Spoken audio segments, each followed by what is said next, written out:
The not Biden Harris, the Harris Walls potential ticket is approaching the black male voter. Clearly, there's an issue with the polling coming in. Your initial thoughts on putting Obama in Pittsburgh, wagging the finger, Charlemagne the God put it, how they're approaching this?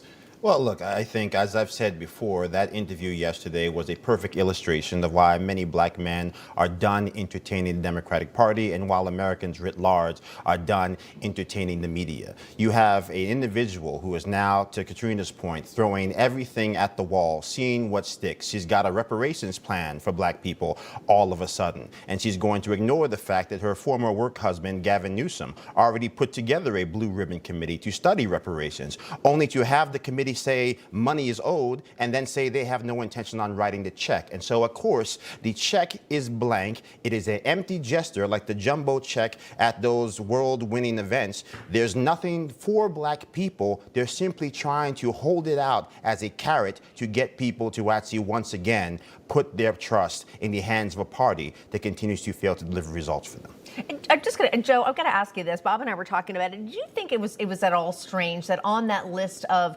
proposals that Harris has for black men, she included legalizing marijuana? Well, it just seemed weird to me. Your plan for our future is to allow us to get high without going to jail. But I think assumptions also? I think that seems stereotypical. Yeah. A lot of people beyond just black people use marijuana. It's just odd to us that it got lumped in to this platform. Well, I'll take it a step further. The civil rights issue of our time is the educational crisis facing all of our children, but more acutely black men. And I think if you look at the fact that all across this place, from New York to California, over 80% of black children cannot read at proficient levels, cannot do math at proficient levels, and nowhere on that list is a plan to rectify that issue. You want to talk about racism? I am more offended by the fact that Democrats allow the actual potential of black children to rot in failing public schools than I am by anything President Trump has ever said. And the fact that they refuse to address that acute issue because they're more interested in getting support from the teachers' union leaders, I think that is why you see black men in open revolt against a party that has enjoyed their support unilaterally.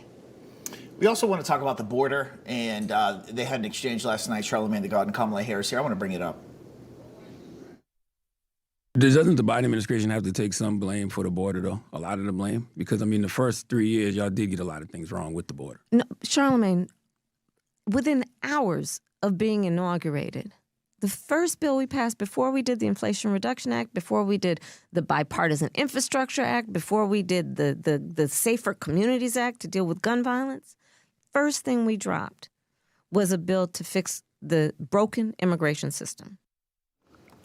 Mark, your thoughts on that exchange and also the failure to acknowledge 94 executive actions taken by Kamala Harris, Joe Biden to undo Trump's policy. She never acknowledges that.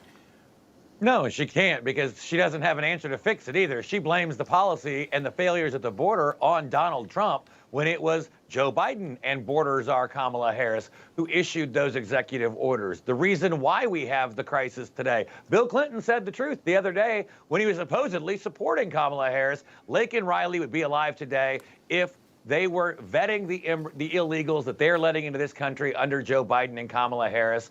So if you don't feel safe in your community, you worry about the 12 million illegals, right there, you got Bill Clinton telling you it's Kamala Harris's fault.